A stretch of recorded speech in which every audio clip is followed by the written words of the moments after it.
Hey everyone, it's Dave Asprey with Bulletproof Radio. Today's cool fact of the day is that in the US, genetically modified organisms are in about 80% of conventional processed industrial food. Most foods that contain GMOs are also processed foods, which is one more reason that you might want to think about eating real food. Today's guest knows a thing or two about genetically modified organisms because he's Dr. David Bronner, grandson of the late Emanuel Bronner, who founded the famous Dr. Bronner's Magic Soap Company. If you listen to this podcast, the odds are that you've probably walked into any organic grocer anywhere in North America and found these crazily labeled bottles of soap that have nothing in them but like soap. And they're made from conscious ingredients. In fact, Dr. Bronner's is one of the world's largest personal care companies that's fully certified as USDA Organic. And David's been president of the company since 1998. He's also a practicing vegan. So David, welcome to the show. Yeah, thanks for having me. If you're watching this on video, you'll see that David has like an epic painting of a dragon up behind him. And if you're driving in traffic, well, you missed out. But it's cool. So I'm really stoked to have you on, man. You're representing a company that's pretty epic in terms of the amount of time it's been out and just the commitment to quality and even some softer, gentler principles around being kind to your neighbor sort of thing. So what's the deal? What's the history of Dr. Bronner's? Yeah, well, we have the extreme good fortune to our grandfather, me and my brother, Mike, are 50-50 in the company. My mom's CFO, my brother-in-law is chief operations. It's a total family affair. My grandfather was himself a third-generation master soap maker from a German Jewish soap-making family in southern Germany. His grandfather started manufacturing soap in 1858. By the time my granddad was born, the family enterprise had really gotten pretty big, and there was 3 different factories in southern Germany, including Heilbronn, where my granddad grew up. And he was a pretty intense guy from day one. He was in his 20s, in the late 20s, and he had been apprenticed to a master soap maker in the guild system of the time and had the equivalent of a master's. But this is also the time of Hitler and fascism and the rising tide of just badness over there. And my granddad was like pretty Zionist and political, and his dad and uncles who were running the show were more kind of bourgeois assimilationist. The madness is going to blow over. And there was this kind of constant generational clash with them on that. Also, he had newfangled ideas on soap making and just a lot of generational whatever. And he finally bailed and came over here in 1929. Became a consultant to the U.S. soap industry. Things were getting worse quick over there. He was, trying desperately to get his parents and family out. Eventually, he did get his 2 younger sisters out, but his parents refused to leave until it was too late. Nazis nationalized the factory in 1940. His parents were gassed soon thereafter. At the same time, his wife, my dad's mother, died when my dad was very young, when he was 4. And so it's a lot of tragedy hit my granddad all at once. And he's always like kind of a mystical, spiritual dude, and just had these like very intense experiences of experiencing like in this pain and tragedy, also this divine oneness at the heart of reality. And felt urgently called that if we don't realize this transcendent unity across religious traditions and ethnic divides, in a world of nuclear weapons, we're going to kill ourselves. And he called, so he felt called on this mission that, he had to convey this like urgently, or, we were going to all perish. And at the same time, in the post-war era, this is the better living through chemistry, and diverse industries were moving into petroleum as the primary feedstock. So even personal care and body washes became petrochemical detergent based, and like Granddad's natural family soaps, this old world quality is really fantastic, ecological, biodegradable, high quality soap was no longer in vogue. So he was kind of launched his own soap business, but mostly he was going around the country lecturing what he called the moral ABC and advancing his peace plan and selling the soap on the side. and he realized people were coming to hear him speak more to get the soap than necessarily to hear what he had to say. And that's when he had the insight to put his message on each bottle of soap he was selling, which, and the soap always was more to sell a label than vice versa. And it was genius. I mean, how often do you go to the bathroom and you forget a magazine or whatever, and, he's got you. And, just like, with rise of the counterculture, rejection of corporate America, looking for, the soap was perfect, it's biodegradable, versatile, use it to wash your, body, hair, kids, dog, plates, wash by the river, not worry about it. And this message is, of peace, just really became the iconic soap of the era. And then eventually with the health food movement, there's a real pioneer in that as well. Just kind of, just grew up with the kind of counterculture health food movement. But always he ran the company was always a nonprofit religious organization, all in God faith. It's still a corporate name. The IRS disagreed with his tax-exempt self-designation, and so he lost in the 80s to the IRS and was forced into bankruptcy, and his health was failing. My dad at that point kind of took the reins. My dad had his own company that I grew up working in, chemical specialty consultancy. He developed, among other things, firefighting foam for Monsanto's then firefighting division. So I grew up selling firefighters on foam, which is now pretty standard on structure and forest fires. And so anyway, even though, so my dad reorganized the company as a for-profit, but we have this nonprofit kind of religious DNA, and all profits not needed for, like, we cap all our compensation at 5-to-1, and all profits not needed to reinvest in the company are dedicated to the causes we believe in. And among other things, that's, fair trade, sustainable organic agriculture. I feel like the industrial agricultural machine is just out of control. The seed industry in this country has been bought by the chemical industry, and, fast forward to now, I mean, they're genetically engineering resistance to pesticides, so that they can blast our food with just increasing amounts of toxic pesticide. And it's just totally out of control and unsustainable. We're also very involved in re-commercializing industrial hemp, cannabis reform generally, kind of integrating psychedelics consciously and responsibly.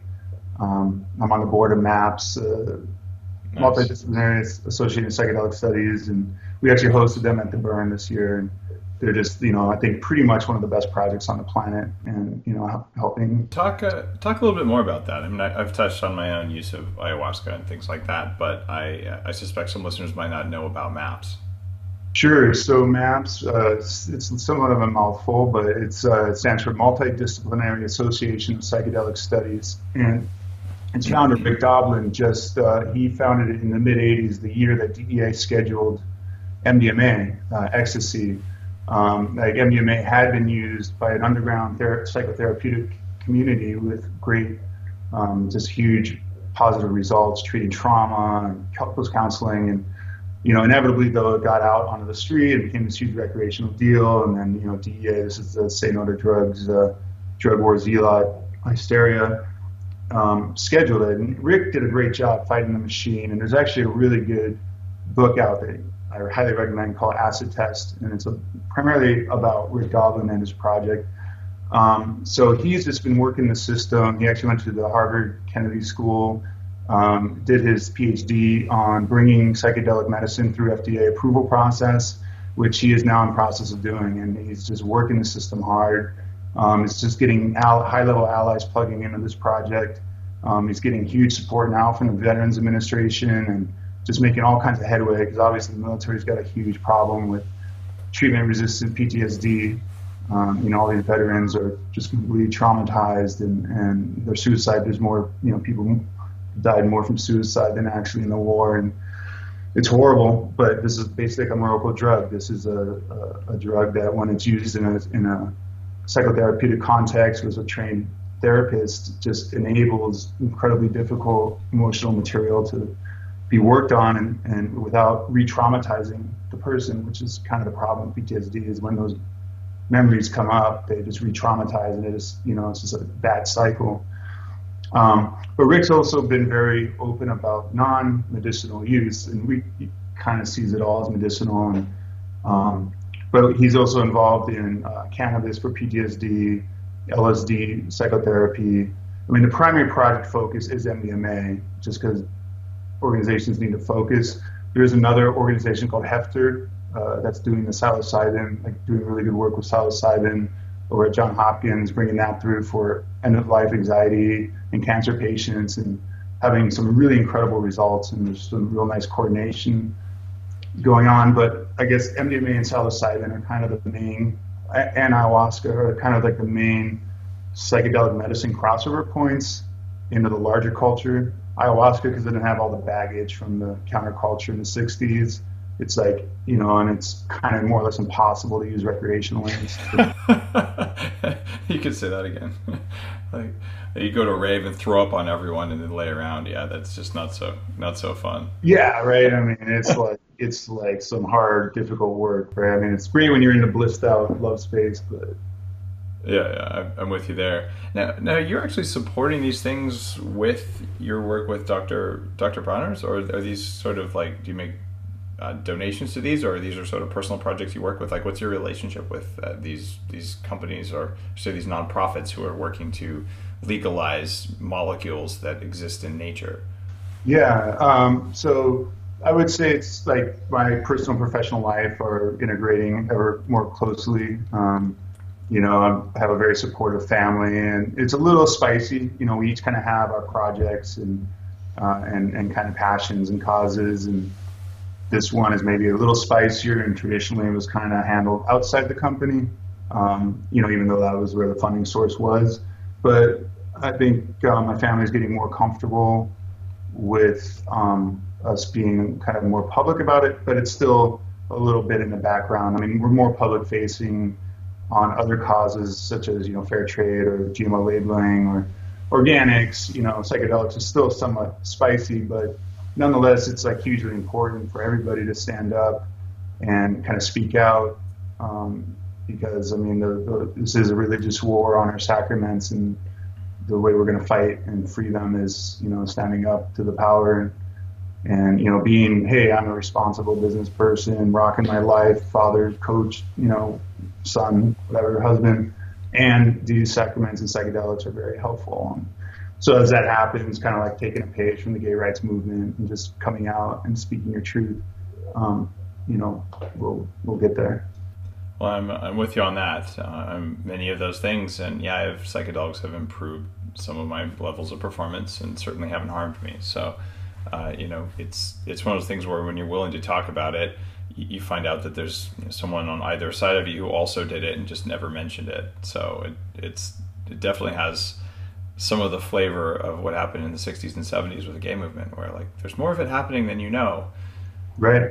Yeah, and you just give permission to open up cultural space, and that's what Rick was. I mean, he was doing this back in the 80s, and it's crazy. I mean, I can't imagine, during the height of the drug war hysteria, this guy's just, super brave and smart and strategic, and also very honest too. I think some of the problem coming out with Leary and the 60s was there was not enough attention or honesty about how difficult and terrible the psychedelic experience can be. It can be ruinous if you do it wrong. There are people who've been harmed by them. So, when you play with powerful things, you can be hurt. And that's kind of true of almost anything, whether it's a drug or not. Yeah, absolutely. And oftentimes the most, rewarding experiences are when you have to go, you go through the real dark, hard stuff, but that's where the real work is done. And MAPS, like on Ply, for example, they have a project called Zendo, and if you're having an overwhelming psychedelic experience, instead of going to the med tent with the fluorescent lights and pretty much the worst possible, you can go to this really sweet kind of chill space with trained sitters who just kind of hold space and help you navigate through to a positive outcome. Just having this much more realistic approach that like, hey, just kind of stay with the difficult material, you can work through it, and help people not get stuck and kind of traumatized. So That's I didn't realize we didn't end up talking about that, but that's really cool that you're taking some of your your corporate side and you're applying it towards lobbying for things that honestly I think it's hard to argue that we don't have a right to chemistry. But like, sorry, this stuff exists in nature and people have been using it for tens of thousands of years, and some of it's new, but hey, it's mine. It's not owned by anyone, and certainly I just can't fathom the reason that it shouldn't be legal, at least in some circumstances. Well, let's talk about the flip side of that, though, because hey, if it's okay for you and I to have psychedelics, isn't it okay for Monsanto to hack some seeds and spray a bunch of crap on the soil? What's the difference there? Like, why are you opposed to GMOs yet in favor of legal chemistry in other areas? Yeah, well, I mean, I'm not in principle opposed to genetic engineering. The technologies used appropriately, for example, making insulin for diabetics. Yeah. Engineer E. coli so you don't have to grind up a whole bunch of cow pancreases for insulin anymore, and that's great. And I'm a biology major myself, and I was cautiously optimistic about this technology as applied to agriculture. And like a lot of people still do today, I like to think, oh, this is about drought tolerance and reducing chemical inputs and kind of all the things people like to think is happening. But in the last 5-10 years, it became increasingly clear that in fact what is happening, the applied applications, we only have two traits. Over 99% of genetically engineered crops in U.S. soil engineered to do two things: one, produce insecticide, or two, tolerate herbicide, like huge amounts of herbicide. So it's and both traits have rapidly created resistance in the respective insect and pest populations. The insects and the weeds have now developed resistance to these chemicals rapidly, which every weed and pest scientist not on Monsanto and Dow's payroll was warning was going to happen. Much like overdosing antibiotics in factory farms has rapidly created these super germs that are antibiotic resistant. So it's the same thing. It's just this massive blasting of chemicals and herbicides has rapidly created this resistance, which, either they're the dumbest people ever or the smartest. And I think they saw this coming a million miles away. And much like Enron kind of gamed their energy markets and, bamboozled our cultural elites, oh, this is a whole new energy, next level entity that's going to deliver cheap, efficient energy. And it was just like a whole, scandal and sham to its core. And I feel like this is what's happening. I mean, the chemical industry is taking over the seed industry and our food markets and has gamed them so that they're selling more and more chemicals, even as they're spinning people like, oh, we're reducing chemical inputs. It's ridiculous. And in fact, just today, EPA just gave final approval to 2,4-D soy and corn crops, and 2,4-D is half of Agent Orange. It's a super toxic older herbicide that we were supposed to not need to use anymore because we had glyphosate. We had the Roundup Ready crops that take that glyphosate is supposedly less toxic herbicide. It's going to take care of the problem and the weeds, and now that doesn't work on half the country. So now they're desperate and they're bringing back this older, much more toxic herbicide, and just got our the Obama administration, the USDA EPA to green light it, and it just shows the power of this industry. And they buy out both parties and they get their people in the USDA, EPA, and FDA.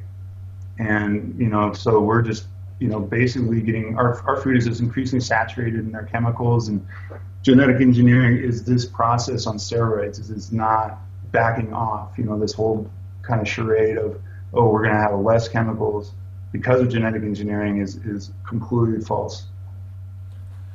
So the real issue is more so the excessive use of chemicals, or are you also concerned about like just the built-in production of pesticides? Is one of them a bigger issue to you, or are they both kind of equal evils? Well, it's important to understand that even though the insecticidal protein, the Bt protein, is produced inside the plant, the plant is expressing this insecticide over the entire growing season in every single plant, or every single cell of the plant. And this is the opposite of what's called integrated pest management, where you use chemical controls judiciously just as needed, with non-chemical methods like cover cropping and crop rotations to break pest cycles.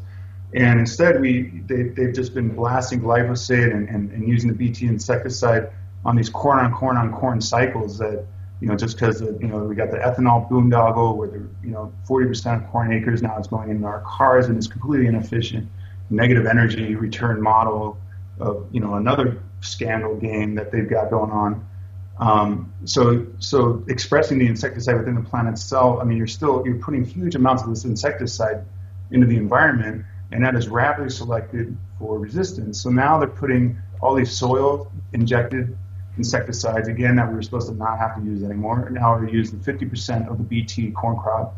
And even worse are the neonicotinoids. So in the last 10 years, these are the systemic insecticides that now coat 90% of corn and soy seeds, and 2 of which are now banned in Europe because of their pretty much proven link to colony collapse disorder in bees.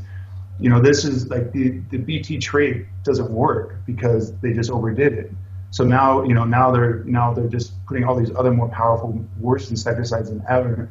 So it's kind of the same, it's the same result, even though the insecticidal protein is expressed in the plant versus, producing an enzyme in the plant that allows you to blast it from the outside like they're doing on the herbicide, but you're getting in the same place.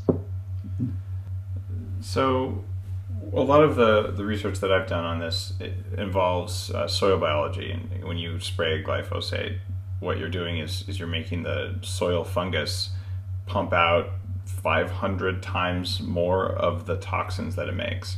So like if penicillium makes penicillin, you piss it off with glyphosate, it makes 500 times more. And in this case, penicillin's useful, but the other poisons that molds make, they kill animals, they kill people, and they can have devastating effects on your autoimmunity and things like that.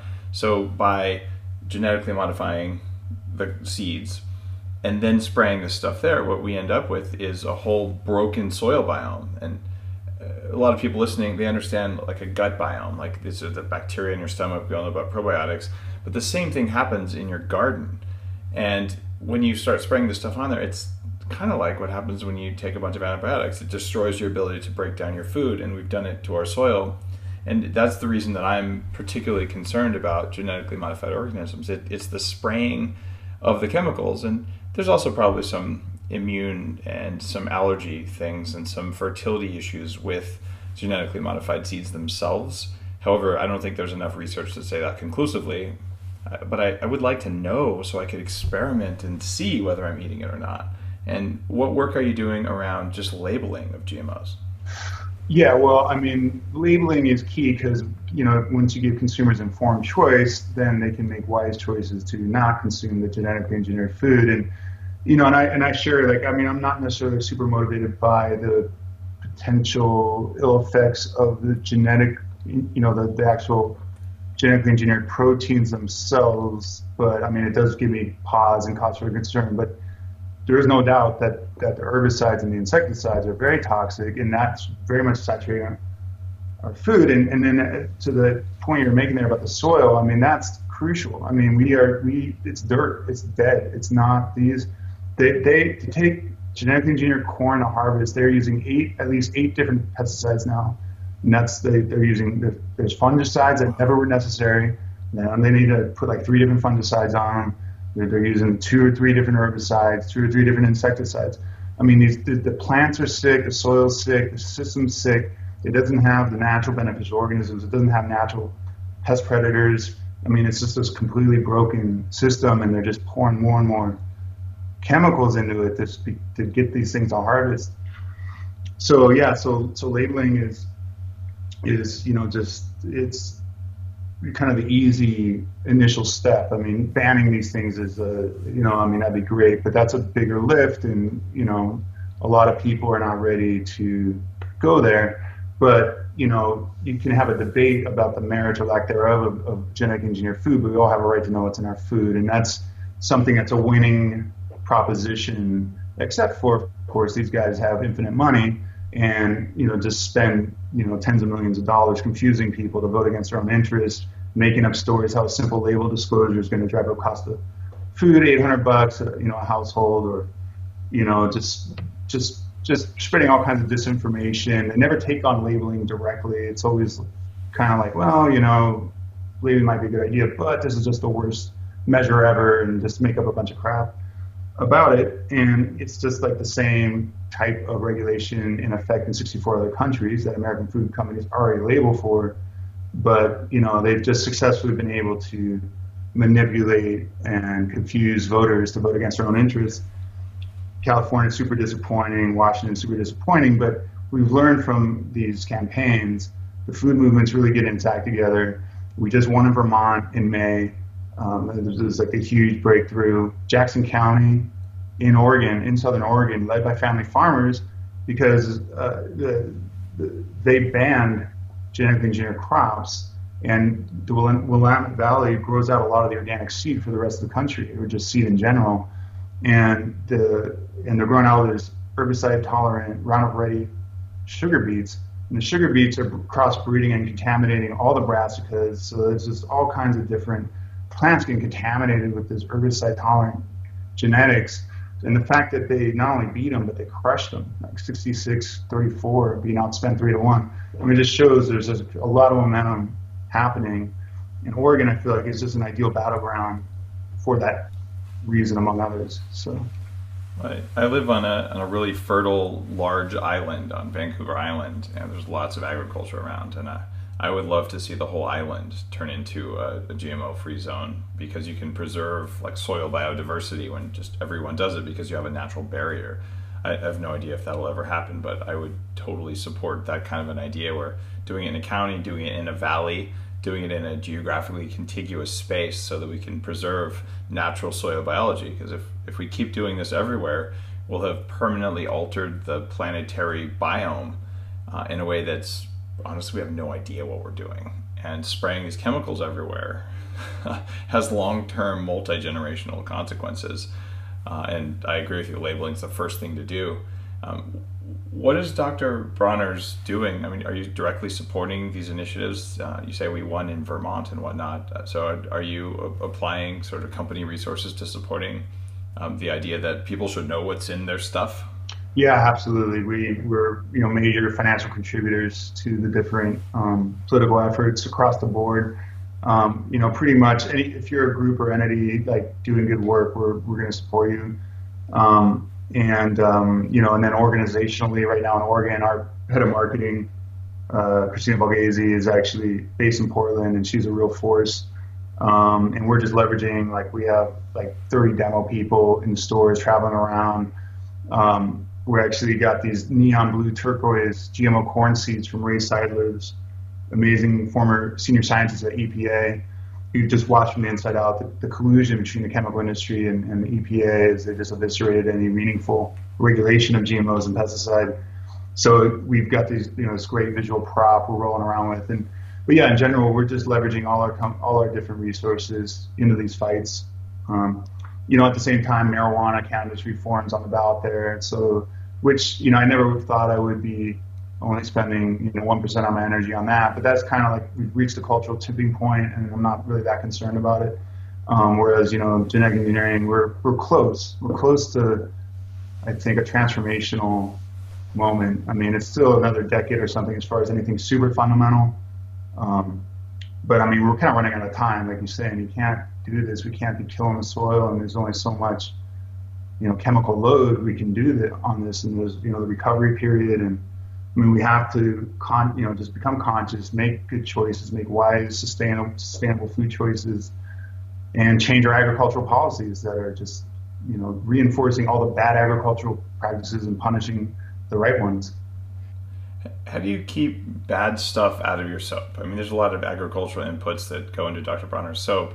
So how do you go through your whole supply chain and know that you're not getting basically unhealthy stuff into your soap?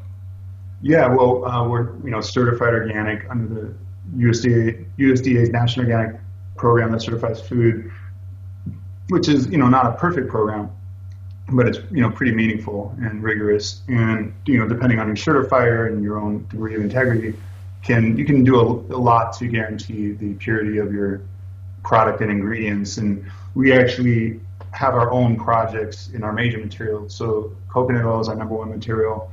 And we had a tsunami relief project in Sri Lanka that kind of just one thing turned to another. And we have our own fair trade coconut factory in Sri Lanka in the Coconut Triangle, and work with smallholder farmers there and have compost programs and, organic trainings. And so it's like a super secure, pure source of our coconut oil.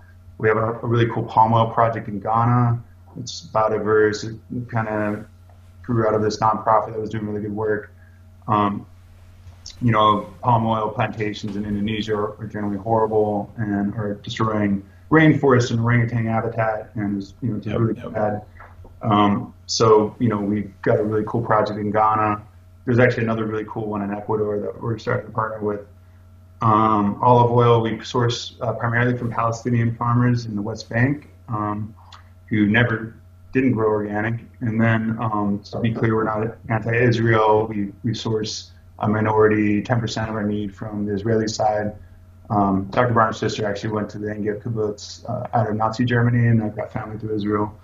And actually it's a cousin, like a second cousin is our, turns out to be our supplier. It's pretty rad.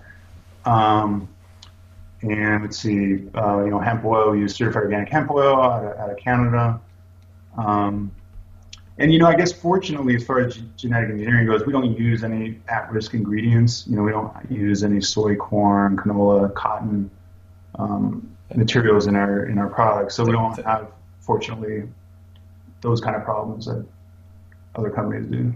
That's remarkable for a soap company anyway. I mean, finding, even if you go to, a good organic store, the number of soaps that are made out of basically soybeans and canola, and it's, that ingredient's not organic. You're like, but that's the major oil in your soap. So it's so easy to cut corners there. And from what I perceive, I haven't really seen any corner cutting, at least in the 20 or so years I've known about your products. How do you maintain that? Like, how do you keep from getting those economic pressures to, just put a little bit of the less pure stuff in there? Yeah.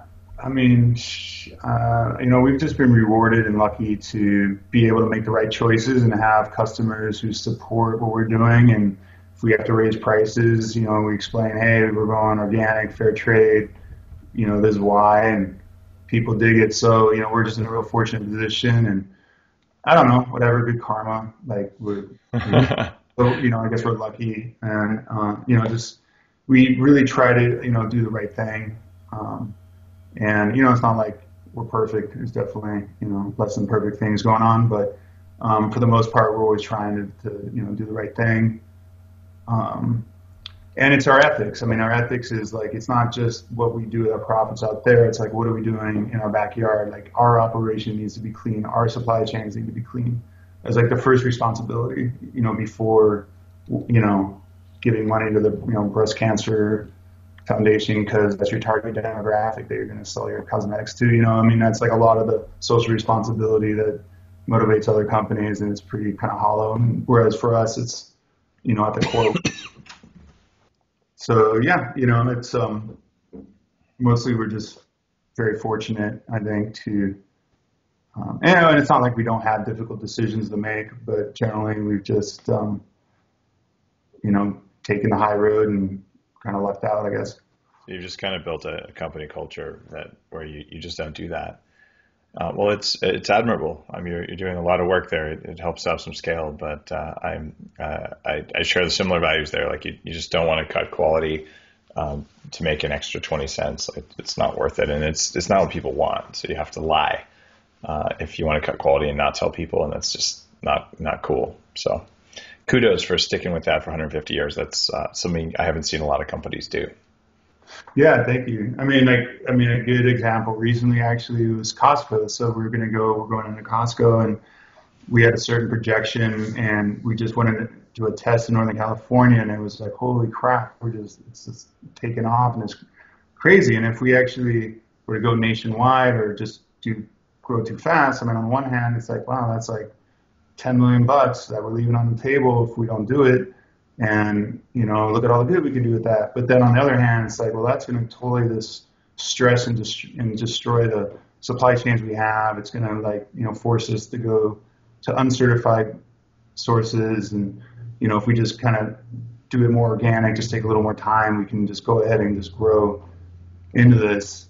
So it's all about, just kind of, maybe it's like a little bit of a slow growth mentality. Not that we're growing that slow, growing pretty fast, but not just going for chasing business, just to chase it. Yeah, it's Costco's an interesting company. I had some meetings with Costco, and they're really straightforward. Like, if we're going to be more than 20% of the revenues for a small company, we won't touch the deal because we found that we stress the companies too much and we don't want to break our suppliers. And I thought that was really cool of them. Like they were very into partnering. And I say that mostly because I want them to buy my book when it launches December 2nd. Just kidding. But like I found them to be like a really reputable company where the supplier, purchasing discussion was really just above board. So it's cool that you went through and you did it and you stuck with your values. But I was actually really impressed at the way they looked at their effect on the business ecosystem as well as the environmental one. So they are like, when it comes to, I say, big box retailer, like far and away the best. Like, they pay their people extremely well. They all have really good benefits. They're lifers. Whereas like Walmart, this is horrible. Their turnover is huge. They're doing, food drives at Christmas time because no one's making enough money. Costco is just a total another category of retailer for sure. Well, they haven't gone so far as to talk about constructive capitalism, but you have. How do you define constructive capitalism? Like, what is that? Well, so my granddad would say it's basically where you share the profits with the workers on earth from which you make it, and it's just like basically respecting that everything we make and consume has a human labor component, and is that labor respected or is it exploited? And all too often it's exploited. It's just, our stuff is made in conditions that are just hellish and horrible in the wages and working conditions. So constructive capitalism was my granddad's term for, just being respectful and in your business dealings, making sure everyone's getting a fair deal out of the, arrangement. So, but, given that, let the free market rip. He was all about that. He was not a communist by any means, but he did believe in, respecting people and being fair. And, I'm a little more liberal than he is, but just really do, respect also that, like you need to reward initiative. And I believe in private enterprise and private property and, the power of individuals to really, make a difference. So I think that's kind of where he's at with it. The idea is you can still be a capitalist, but you can treat people like human beings and not destroy the planet while you're doing it. Exactly. That seems like a reasonable goal to me. Certainly one I share. Yeah. No, it's very simple and comes back to us in a lot of different ways. Yeah. You reap what you sow, as they say in agriculture anyway, and in other parts of life. Yeah. Well, we're coming up on the end of the show, and I think everyone who's listening to this knows where to find Dr. Bronner soap because you're running a big brand that's available at Whole Foods and many other grocers as a very clean soap, one I've used for many years. But maybe could you tell people where they could find out more about what you're doing on the GMO initiative so that we can get the word out about that? Absolutely. So OregonRightToKnow.org is the website. You can go there, volunteer, number one, wherever you live in the country, sign up for the phone banking. What we have and they don't is people. And people talking to people is the most effective voter contact. Just hearing from real people, just laying it down, reassuring, and countering their BS is crucial. We look at the rhythm of the last couple of ballot measures. They evaporate support early, but then we close super hard, like a tsunami. We just surge hard at the end.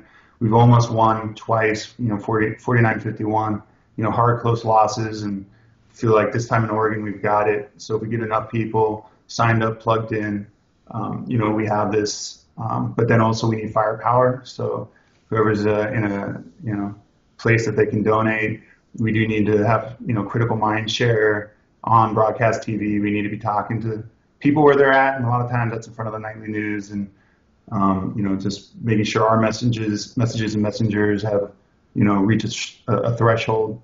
We're never going to outspend them, but we do need to get certain critical level to have a realistic shot. And I feel really good. I mean, everything's cranking so much better, I would say, than the last couple cycles. So, pretty much across the board, we're in a really good position, I think, to close it out and win it. And we win in Oregon, and that'll shift the country.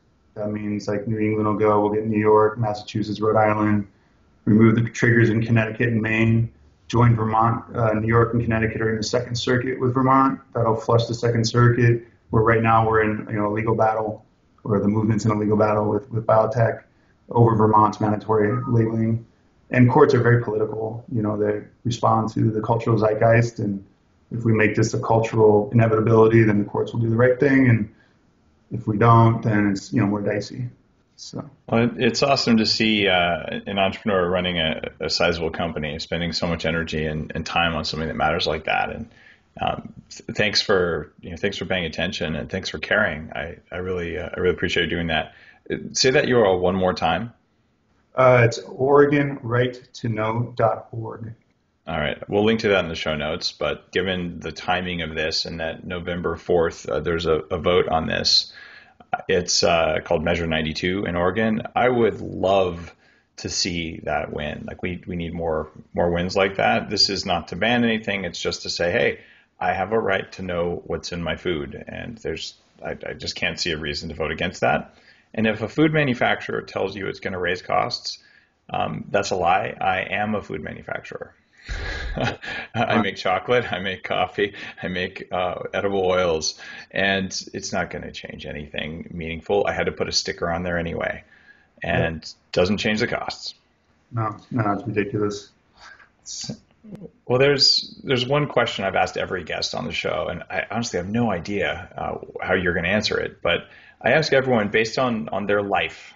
Or we'll just say based on your life wisdom, not just what you do with soap or anything else, but top 3 things you've learned, top 3 recommendations for people who want to perform better or basically just kick more ass at life, not at any one thing like a sport. Right. Okay. Yeah. So, I guess, just check in with yourself. Make sure you're doing, when you're making a hard choice, and, just check in with the heart and spend some time with it. I guess take care of yourself health-wise, but don't be afraid to party and cut loose. And I mean, for me, I guess I get kind of on the psychedelic train, like that's very helpful. It's really helped me center and find my kind of higher moral center. Cannabis is a great kind of daily check-in for me. I'll be in an argument with my wife and I'll be like, man, I don't want to not be right. I know I'm going to hit this and realize she's got a point. So, I'm wrong.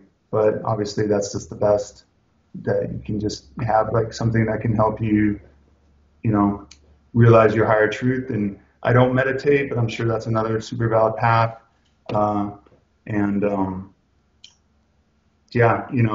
Whatever it is that can, bring you to your center and spend more time from your center.